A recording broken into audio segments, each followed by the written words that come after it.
I think the real challenge right now is the uncertainty with platforms. So you have Facebook deprioritizing news, deprioritizing politics. You have X and Twitter, also not very conducive for publishers right now. And then you have a rise of video content in YouTube and TikTok.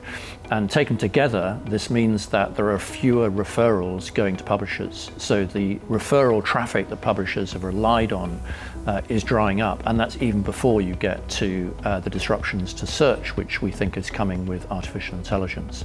And what that means for publishers is that they need to work much harder to find audiences and to engage audiences.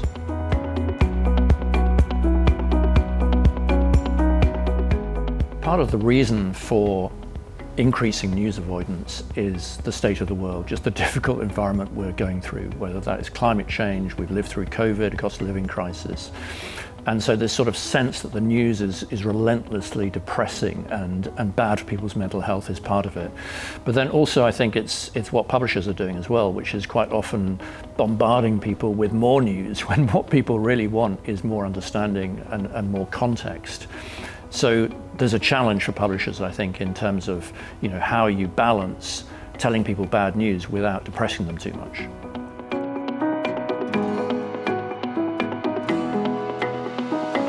What we find in talking to audience members about AI is that they are still, attitudes are still emerging, but they're also very skeptical and very fearful, particularly of AI getting things wrong or making mistakes, particularly around important subjects like elections or around international conflicts.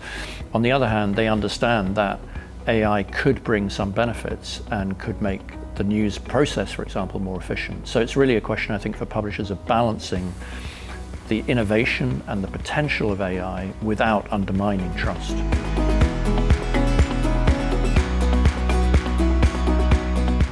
I think one of the areas is around format. So video news is really becoming very popular with not just young people, actually across a range of audiences.